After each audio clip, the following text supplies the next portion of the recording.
Hey everyone, I want to tell you about an unfortunate experience that me, my friend, and my mom experienced today in Houston.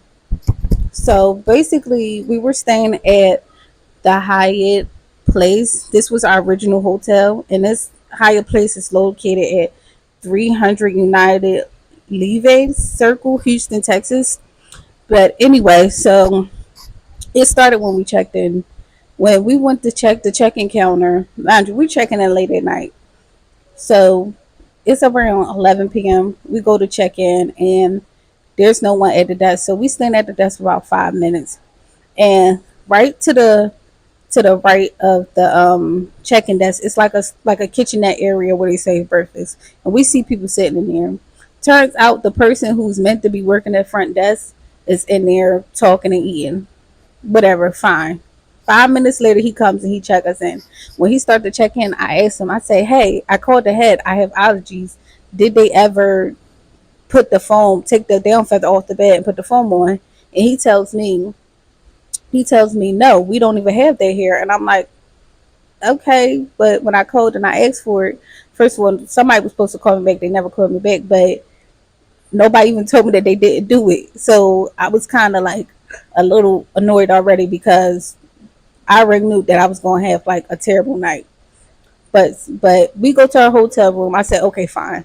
I'm like, I could just take the sheets and I mean the down comforter and the pillows off the bed, and I could just sleep with the sheets on the bed, and I can use like some of my clothes as like a pillow instead.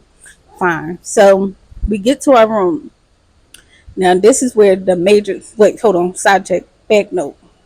When he gives us our room number, he says the room number out loud.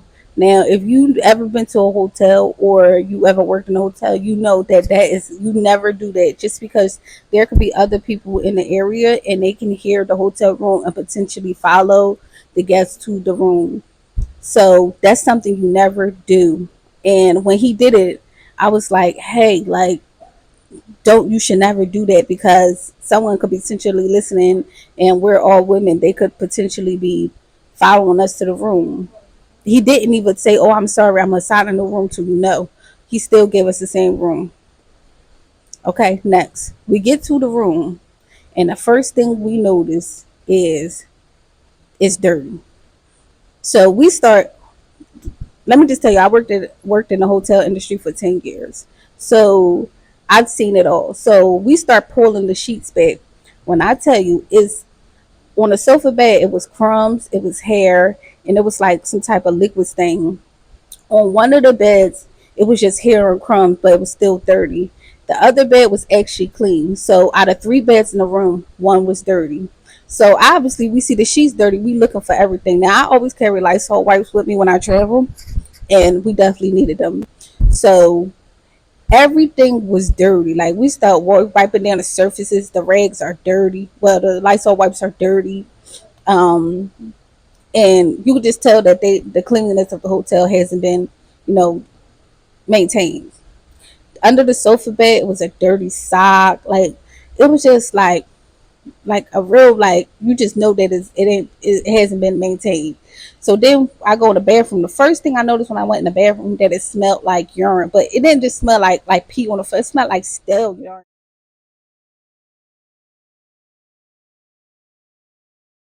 So I'm like, what is this? Like, why do it smell like urine? So I'm looking at the shower curtain. I'm looking at everything, y'all. It was the toilet, like the back of the toilet where the clips are, and like on the floor next to the toilet, and like behind the toilet, it was old urine down there. So my girlfriend, she like, So we start taking everything out the room, the sheets, the towels, everything, because if the sheets are dirty, who's to say that the towels aren't dirty? So she goes in a linen closet. Not only does she take, like she had to go, she told the guy downstairs, okay? He did not offer to come up and change the sheets. He told her, oh, I'm the only one here and I can't leave the front desk. But mind you, he left the front desk so he could go talk and eat. But that's neither here or there. But he said he couldn't come up there, change the sheets, or clean the room because he was the only person there. So my girlfriend, she like, okay, well we need new sheets, new towels, and all that stuff, right? Because we done took everything out of the room and put it in the hallway for the housekeeping to get. So once he tells her, he gives her the keys so she could go in there and get it herself.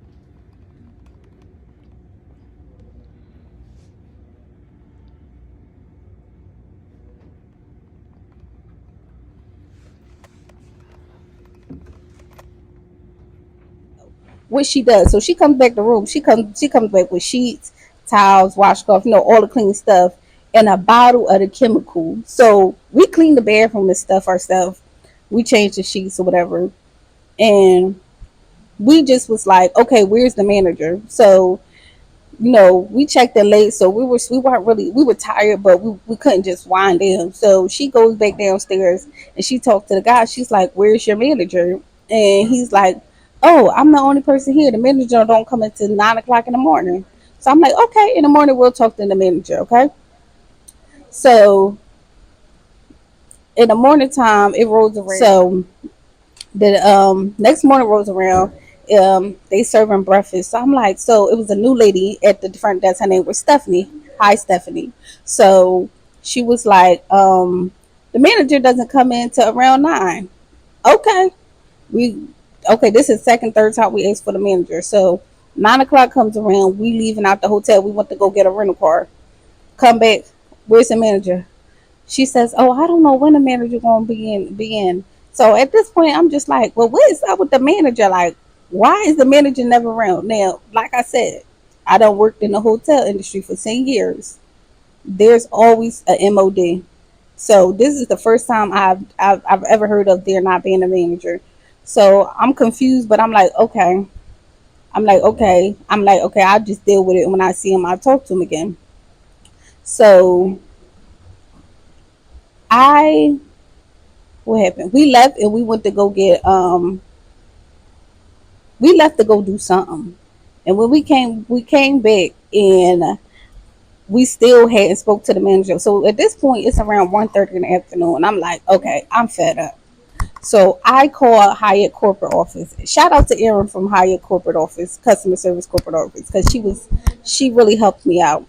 But she like, okay, so I basically tell the story. She's like, okay, I'm so sorry. She was really apologetic. She sent something to my email, and she sent like a case number to for me to take my pictures and videos and send it back to them. Okay, now y'all follow me. Now I haven't seen or talked to the manager yet. So she's like, yeah, I'm gonna get in contact with the hotel, blah blah blah. So I say 30 minutes go by, and we go to the car. We about to go to the rodeo. So as we're leaving, we sitting in the car, and my phone rings. I answer it. It's Stephanie from the front desk. She says, "Hey, the manager is here, and the manager would like to talk to you." And I'm like, "Okay, well, I'm not in the room right now, but um."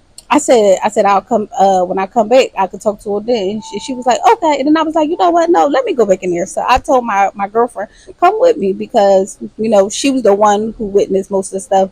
My mom, she's just chill. It's me and her looking through everything, trying to get everything situated. She letting us handle it out as she should, because she don't need to be worried about nothing. We can handle it. So basically, soon as we walked through them doors, I knew by the manager's face something where it was about to go down. First of all, I think it has to do with this, because that the look that he gave us just showed that he was not. He was just like, what these bees want. But anyway, so basically, he tells us to get out. Like, he literally canceled our reservation and put us out. So I'm like, okay, like, what was I supposed to say? So I said, okay, fine. So I went back upstairs and I decided to call corporate again. So I said, okay, now I got to know corporate, let corporate know basically about him retaliating, and he didn't even let us. He was trying to talk to us, but soon as we went to tell him our complaints, he just cut us off. He didn't want to hear nothing about it. Now, mind you, if you're the manager of the property, and by the way, I have no issue with most of the employees here besides the manager.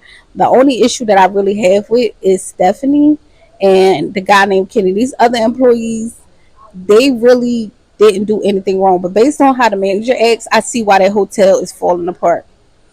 But I probably have to do a part two because I'm going on and on. All right, part two. So basically, he tells us to get out, and I was like, okay, fine. I'm gonna go upstairs and I'm gonna call corporate again, and I'm also gonna contact the website that I booked through a third party website. So I said, let me call them so that I can make sure I'm gonna get my money back. So in the meantime, we upstairs, we doing this, we're doing this. So I'm talking to corporate again. Now they put me on this line with a second agent. Her name was Lori. Shout out to Lori. Lori, you did your big one with this one. So Lori basically, she was like, "Oh my God, I'm so sorry," and I told her how I felt about it being motivated. So she was like, "Okay, I'm so sorry," and she actually went into my Hyatt account and gave me 5,000 points. So I do appreciate her and her attempt to make everything right.